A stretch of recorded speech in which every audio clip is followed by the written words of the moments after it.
it's Kelly. Sorry I missed your call. Leave your name and number and I'll get back to you as soon as I can. Thanks. Her message was an eerie voice from the grave. I would have done anything to keep her alive, keep her from leaving the house that night. And finding the young woman's mobile was key to solving her murder. Kelly's phone's out there. Who's got it? Tonight, the tragic tale of 26-year-old Kelly Hodge, a young woman who grew up without a mother. My sister, she was exquisitively sensitive, emotionally and very physically too. And was brutally killed and dumped on the side of a road like garbage. The things that have happened, nobody deserves that. A sex crime that had countless suspects and many dead ends.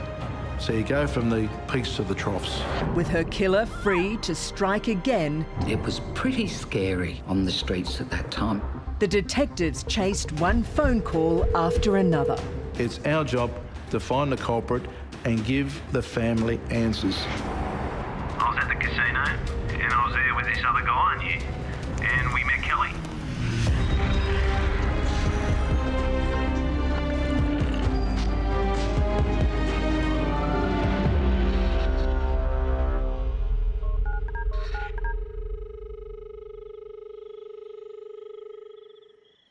Police emergency. Hi, yeah. I think I found a body. Can you get the police here? I'm on Old Sydney Road. August 26, 2003, a motorist heading home made a grim discovery. He's come across what he thought was a package of some sort on the side of the road. He believes it to be a body. It's wrapped up in some type of material.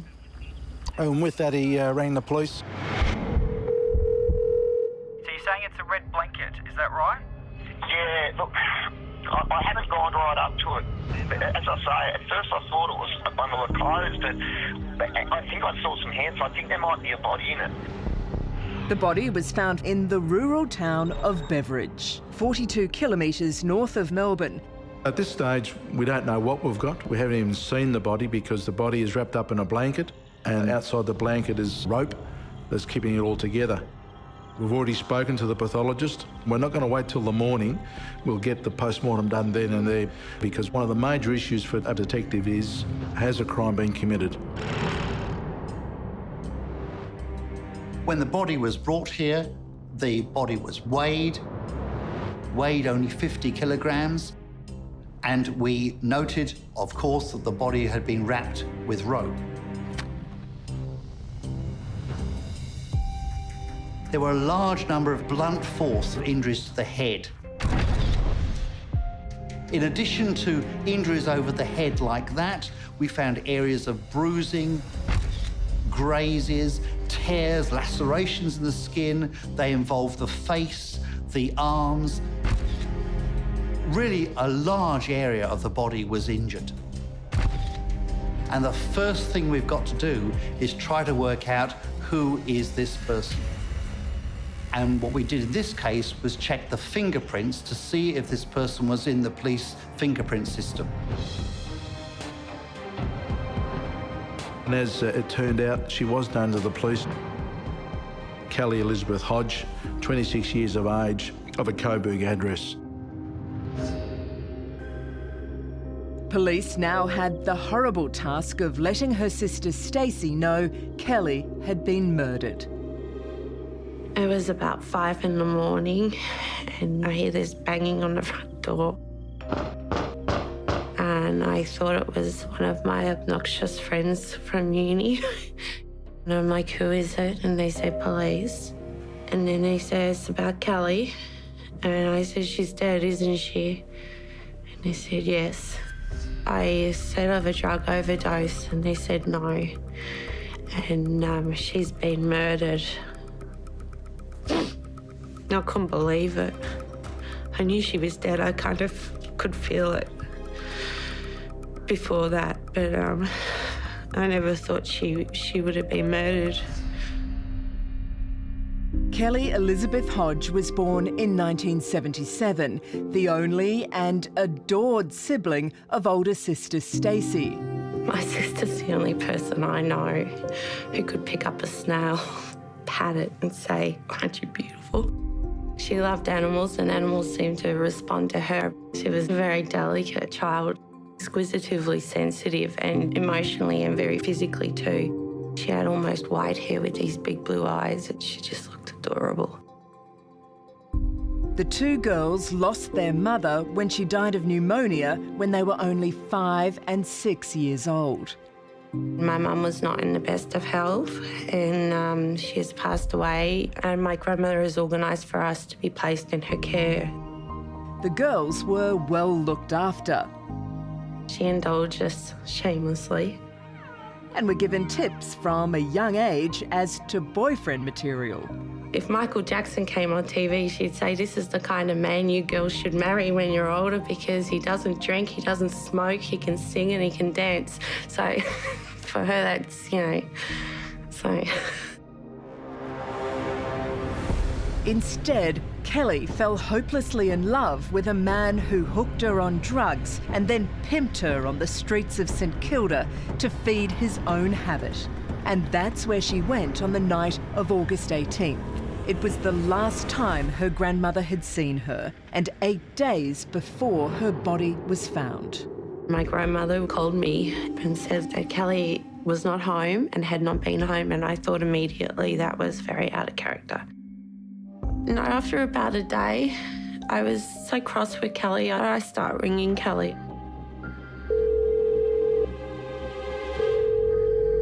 Hi, it's Kelly. Sorry I missed your call. Leave your name and number and I'll get back to you as soon as I can. Thanks. I started leaving a series of really angry phone calls telling her that she needs to call home, that we're worried, that she's worrying our grandmother, that I won't forgive her. While Stacey wanted to call the police, her grandmother didn't. My grandmother was, no, she'll be so angry if she's not really missing. And by that stage, I thought there has to be a problem. So I said, look, I'm going to go to St Kilda and look for her body because there's no way she wouldn't have come home a week. I went to bed and then that's when the police have come to my home to let me know that they found her. Over a week had passed since Kelly disappeared and her body being found, and the police were now under the pump. Experience has taught us about the magic 24-hour window. If you're going to solve it, that's the period you're going to solve it in. But we were 8 days behind it. We'd already started behind the play. Evidence gets destroyed, the weather might have a play in it, witnesses aren't recalling things as they would. When we make the media appeal, did someone see this person 8 days ago? Well, hard for people to reflect back as opposed to, did you see this person yesterday?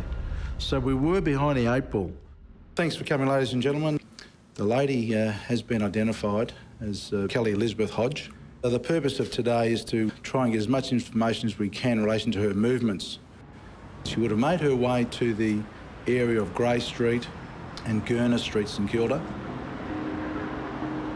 This was the patch where Kelly began selling sex for a living 3 years before. I used to do street outreach on a Tuesday night, and I always used to see Kelly standing there.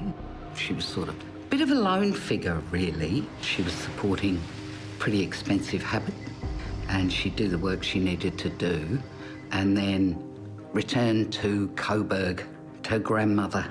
I think that's where she retreated to and felt safe and clearly very loved. We want a picture of her working environment. Did anyone see her at the time? Did she see anything untoward? Has she been abducted by someone? Did she get in the car that she knew? These are all the questions we needed to get answers for. Where Kelly stood was pretty quiet.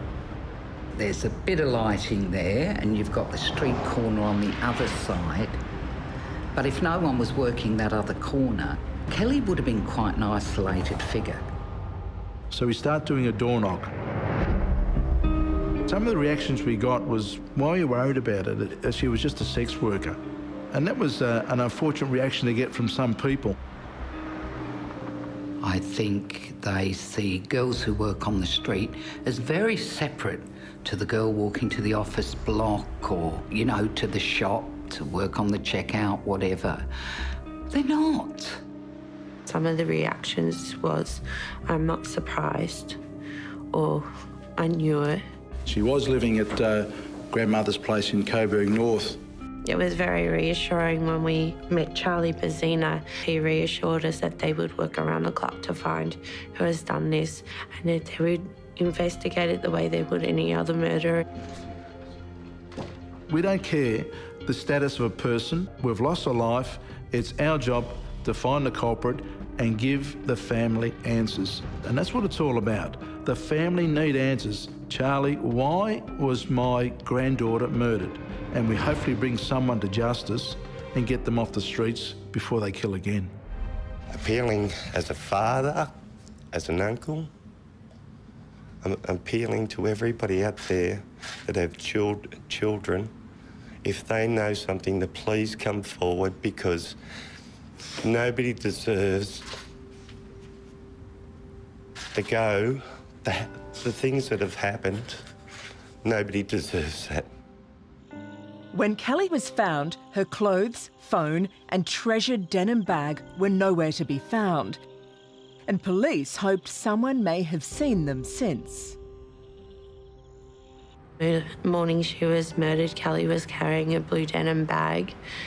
Actually, that bag had initially belonged to me, and she was using it to write number plates down when she was doing these transactions.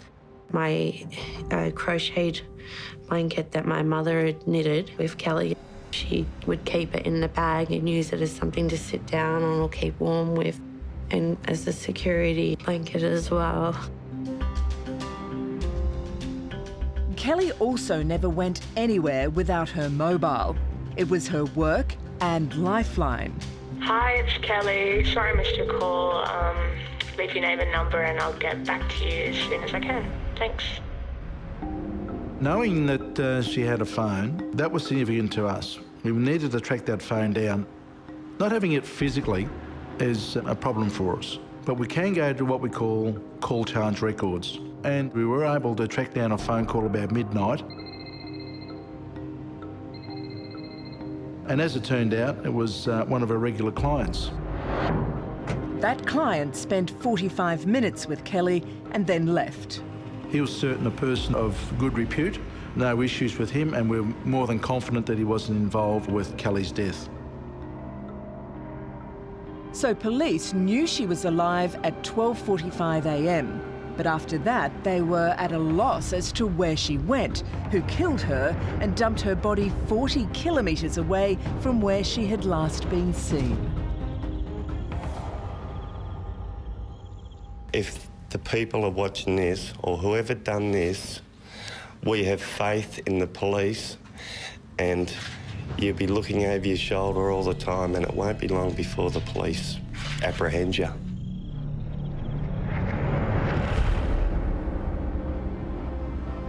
On the streets, Kelly's fellow sex workers were hoping that was true. It was pretty scary on the streets at that time, and pretty distressing for the ladies. Some of them left that, you know, they just couldn't cope with it. Their fears were that if he wasn't caught, could they be next? But then, a call from a psychologist gave the investigation the breakthrough it needed.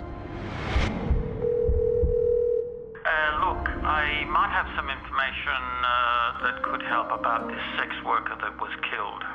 He was quite hesitant to speak to us on the phone because I think he was grappling with the doctor-client privilege type of thing. He told us that he'd been treating a client, and this male person made certain comments to him that the psychologist married up to the media reports of having found a sex worker murdered. I had a client come in who disclosed that he'd done a bad thing to a sex worker. I think he placed himself in a situation, could I be treating the killer of Kelly Hodge? It must have gone through his mind. Enough so for him to pick up that phone and call us. I hope it helps your investigation. And I think the conscience was, if I don't say anything, and this is the offender I'm treating, and this is the person that may kill again. Can I live with myself? And I think he took the appropriate action, gave us a call, and gave us his person's particulars. So it was a bit of a eureka moment for us as investigators. I think we might have our guy. Armed with a warrant, the detectives headed out to search the premises of the psychologist's client. The man in his 20s lived in a caravan at the back of his mother's house. Going into this caravan, you know, you're bewildered by what you see as an investigator. There was numerous cuttings out of pornographic material. There was handbags there. In one bag, there was an identification badge of a receptionist from a brothel. The adrenaline starts pumping up and you just say, right, we've really got our guy here, I think. Let's move on with it. And then we start the investigation going back to identifying this receptionist in the brothel. She'd been assaulted, and you start building up confidence. Are we on the right track? Do we have our man?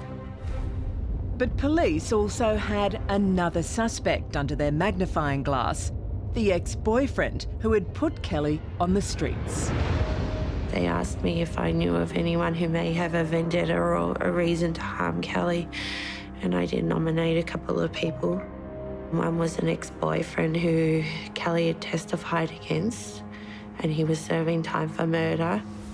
The fact that she was implicit in giving evidence against him was something quite significant.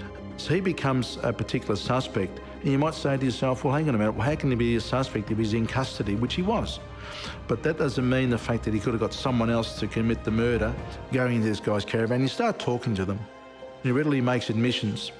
His fantasy was to assault and rape a policewoman. Take of what you will, whether just an off-the-cuff comment, but you know this person's got a problem. So he's a firm suspect. But as the investigation progressed, we find out that he's got an alibi. That's a good alibi. He couldn't have been our guy. He fitted the profile beautifully.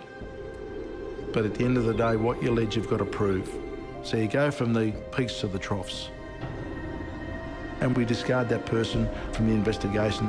But that doesn't put you off the scent. You keep going. You're driven even more. On the streets of Melbourne's red light district, sex workers were scared. Have they caught him yet? That was a daily thing the ladies would say. They were fearful because we had nothing to give them or tell them. So all we could really say to the ladies was, look, just proceed with caution. They needed to, because when detectives looked at the calls in and out of the jail where Kelly's ex-boyfriend was imprisoned, there was nothing sinister to suggest he had put a hit on her.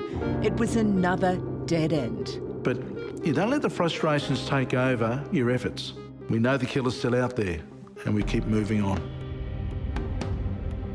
The detective seemed to be getting a lot of leads quite early on. A lot of them, unfortunately, turned out to be red herrings, but they were always very good about letting us know where they were at, even if there wasn't anything new, just to reassure us that we're not forgotten and that they are still working very hard.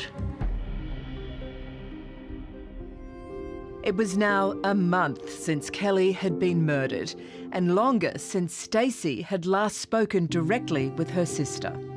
The last time I spoke to Kelly, we had a massive fight, and I told her I hated her. Told her to go hang herself. Called her a junkie. I shouldn't have done it, and I was totally in the wrong. And I hope my sister knows how sorry I am and how sorry I get every day since. Kelly's fellow sex workers were also hurting. It's important to grieve. A lot of the ladies, of course, were upset. I wanted to give them something of Kelly. And there were a lot of tears that night. We all walked up to the corner of Grey and Gurner, and we all had candles. And this was in the very spot that Kelly used to work. It was absolutely, the atmosphere was palpable. I can't think that one person there couldn't remember Kelly standing there and weren't visualising it. I would have done anything to keep her alive. I probably would have run her over and broken both her legs to keep her alive. Keep her from leaving the house that night. Then a new suspect. Kelly had sold her car to pay for her drug debts to 34-year-old Justin DeGrucci, whose name rang alarm bells. This particular fellow was a suspect in the assault of another sex worker. But unfortunately, the rape squad didn't have a statement from the victim. They were very scared, and so the squad were hampered in relation to taking the matter any further. The kidnap and assault happened 2 months before Kelly's murder. The chatter around the streets was very much getting louder and louder about this individual, and I think the girls were starting to really think that the person that had committed this really serious assault could potentially be the one that murdered Kelly. We then executed a search warrant, and we found clothing, shoes, and a handbag similar to Kelly's. Let me see, he's got some significant rings on his fingers, and we reflect back to the post-mortem. When we examined the body, there was clearly evidence of a very large number of injuries to the head, and some of these injuries had some rather unusual appearances. So there were literally areas of the skin that had been punched out, almost as if they had been cut out by a sharp object. A peculiarity which is not usually seen in weapons that we would commonly come across in our practice. We picture those injuries, and we've got them in our head of what they look like. We then look at these rings that this guy's got on. And you know what? We come to a conclusion. These rings could have caused a particular injury, the concave injuries in the face of Kelly Hodge. Again, our euphoria is growing. And as the search goes on, we find blood at his particular house. Then DeGrucci surprised the detectives and put up his hands for the assault on the sex worker 2 months prior to Kelly's murder. I'm not involved, I'm no murderer, I'm no killer. Charge me with this assault, but I'm not part of the murder. But the detectives weren't prepared to take his word for it. So, while he was remanded in custody for the assault, they waited for results on the blood in his house to see if it was Kelly's. We weren't convinced. Let's see what the science tells us. Out of the blue, the detectives received one of the most important calls in the investigation from Kelly's phone company. Her missing phone had become active again. Major breakthrough for us. Kelly's phone has just been turned on. It's lit up. Kelly's phone's out there. Who's got it? Police traced the signal to a young man. We track this guy down and we speak to him. We go to his door. We're investigating the murder of a sex worker called Kelly Hodge. Do you know this person? No, I don't. Do you have a mobile phone? Yes, I do. He produces a phone. How long have you had this phone? Oh, I bought it off a guy. Who was this guy? A fellow called Jakimov. So who's this Jakimov fellow? Detectives tracked down Jakimov's address and checked his police record. He's got no criminal history. We learned that he's a bricklayer. We know he lives in the West Meadows address, which is not far from where Kelly Hodge's body was found. Appears to be a legitimate person living in a normal suburban area. Another lead we've got to tidy up and account for this person, because he's a link. When police went to Novika Jakimov's house, there was no answer. So they left a calling card, and not long after, the 34-year-old called them. I think you're looking for me because you've been to my house, I'm told. I was at the casino and I was there with this other guy I knew, and we met Kelly. So he basically gives us the story that the three of them go back to his home in West Meadows.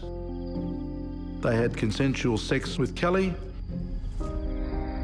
Kelly then left with this friend of his. And lo and behold, when they leave, he discovers that she's left her phone behind. And I sold it. I didn't need a phone. I don't know what happened to Kelly. Nothing to do with me. She left with this guy, mate. That's the guy you got to be talking to, not me. Detectives now had 3 suspects. Jakimov, the man they'd just spoken to, the friend he claimed left his house with Kelly, and DeGrucci, the man with the rings, currently in custody for assault, who told detectives he didn't kill Kelly.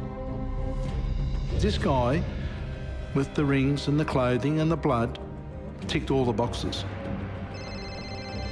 But when the results came back on the blood in DeGrucci's house, it wasn't what they expected. It's not Kelly Hodge's DNA. It is not Kelly Hodge's blood. Justin DeGrucci was ruled out of the murder of Kelly Hodge, but he was found guilty of the assault and kidnap of the sex worker and sentenced to 9.5 years imprisonment. The ladies were very relieved when he was taken off the street. But at the end of the day, we'd still lost Kelly. Kelly had been murdered. The person that had committed this crime was still out there. The Victorian police had now been chasing the murderer of Kelly Hodge for 2 months. For Stacey and the family, it was tough.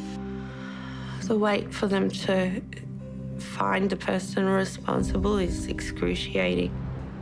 You think they're never going to find them. And in my more wacky moments, I became a little paranoid, and I would see someone out in the streets and think, maybe it was you.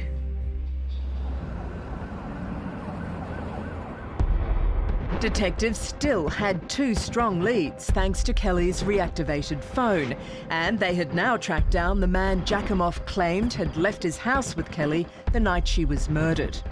And on finding him, the reaction we get was overwhelming. Absolute crap. That didn't happen. I wasn't at the casino. I wasn't with a girl called Kelly Hodge. I wasn't with Jakimov. So we need to go back to Jakimov and say, Sonny, I don't think you were quite honest with us. Jakimov was now their prime suspect. A search warrant was obtained on his rented house. But again, he wasn't home. So as they waited for the real estate agent to let them in, the detectives went door knocking and spoke with the next door neighbour. They said, we heard a distressed female screaming, thumps going on like someone was being assaulted. And they put it down to a domestic dispute. That's why they didn't report it as such. Eventually went away and they thought nothing more of it. The agent arrives, lets us in. House is vacant. Not a stick of furniture in there. We start walking through the place and we start seeing repairs to the plaster wall, particularly in the hallway. About the size of a football, basically. Not painted, just repaired. Said, you know what? That may have been Kelly's head going through that wall. Examination of the head revealed that there was a fracture at the back of the skull. Now, that's something that can certainly occur where a person falls over and strikes their head. However, the multiplicity of the injuries across the body let us know that this is not an accidental injury pattern. This is an inflicted injury pattern. It is the sort of injury pattern that you see in an assault. And when the forensic team was brought in and they used their luminol, the empty house became a scene of horrors. We may not see blood, but this test reacts with blood or where blood has been. So in the darkness, our scientists go through, start spraying the luminol, particularly in the hallway. Why? Is that's where our damage was. And this luminol's iridescent. And it lit the whole hallway up, basically. We actually found a handprint on the wall and a footprint on the floor. Our adrenaline starts pumping. That might have been Kelly's handprint on that wall, her footprint on that floor. But we needed confirmation through DNA. That was going to be the clincher. But in the meantime, we want to speak to Jakimov. Where is Jakimov? The detective called me and mentioned that they'd spoken to someone who admitted to having been with my sister the night before she died. And then when they've gone to re-interview him, he's gone. And I guess at that moment I suppose they knew too. They've got their guy. They've got the person responsible, but he's done a runner. Jakimov had up and left, but while his house was empty, it was filled with vital evidence. Things started to fit. The crime scene started to fit based on what we found at the autopsy, based on what we've found now at the Jakimov house. What we needed to doubly confirm for us is Kelly's blood or DNA in Jakimov's house. But in the meantime, we want to know where this Jakimov is. I wondered how they would find him, but the detectives almost immediately put an item in Crime Stoppers in the Herald Sun. So we go to the media. It's prompted someone in the community to call Crime Stoppers. I am just ringing up about that bloke you're looking for. I've seen him. He's using a different name. I saw him the other day. He's working in a pizza shop. And this call comes and identifies that a person fitting Jakimov's description is working in a pizza shop at Lorne. Lorne is a seaside town 142 kilometres southwest of Melbourne and a 2-hour drive from Jakimov's rented house of horrors in West Meadows. We notify the local police who go down there to assess, is this the right person? And once the police go to the pizza shop, they speak to this person whose description fits Jakimov, and it is Jakimov. He's working under a false name and living out of his motor car. So we instruct the local police to take them into custody and they bring him up to Melbourne with his motor car. And we start the interview with him and he maintains the same in relation to what he told us earlier. I was at the casino with Kelly Hodge, with this male, and he maintains that throughout. The Victorian detectives were convinced Jakimov was lying, but could not yet charge him. They needed that crucial bit of evidence, and they found it in his car. As part and parcel of investigating him, we then go through his ute. We find paperwork in his car, and there's paperwork there that he's applying for, looks like a false passport. Maybe an indication of flight, indication of guilt. Can we also find some paperwork of a storage unit in Ballarat? At the same time that he would have left the West Meadows address. At the same time of Kelly's murder. Interestingly, Ballarat was in a completely different direction from Lorne and the rented house in West Meadows. So it looked as though Jakimov was purposely scattering evidence. So we go up to Ballarat, we open up a storage unit, we find furniture there. In doing our search, we can visually see blood on the sofa. Is this Kelly's blood? Whilst we don't have the DNA back, is that enough for us to charge him? We are acting upon reasonable grounds. It is now arrest power. We've got the scene, we've got the neighbours, we've got the luminol check. It's a judgment call, and we make that call, and we charge him with the murder. We were confident enough to know we had the right man. Confident enough to go to Kelly's grandmother, to go to her sister.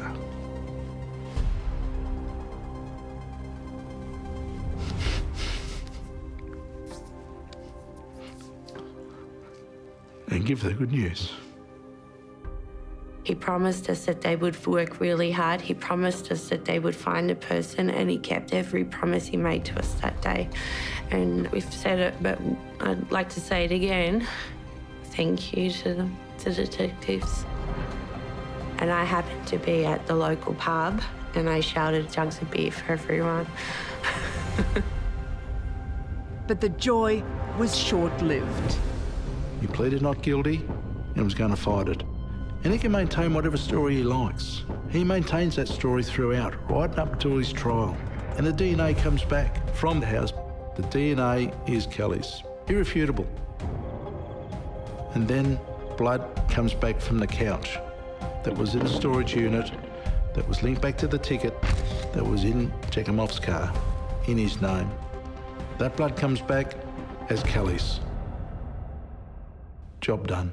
It looked like a straightforward case. While Jakimov claimed he was completely innocent of the murder, the evidence stacked up against him. We do not want to give the jury any room to move and prove it beyond reasonable doubt. If we do anything less, the jury can come back with either a hung jury or an acquittal. And that was what Jakimov's defence team were hoping for. And surprisingly enough, at the trial, he went into the witness box, opened himself up to cross-examination, and then he claimed self-defence.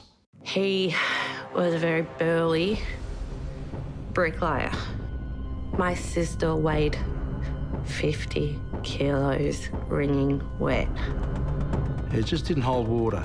Here we have a bricklayer, upper strength, arms, wrists, hands, some 78 kilos, and you compare that with probably a less than 50 kilo female. But by giving his version of events, it answered one of the questions posed by the police and pathologist. Whilst we never found any weapons in the house, we learned about an umbrella being used by Jakimov. Jakimov claimed he used the umbrella to protect himself and struck her with it when Kelly attacked him over wanting drugs. The unusual punched-out lesions on the skin of the head had a peculiarity, as if a small, tiny cake cutter had literally punched out a piece of skin.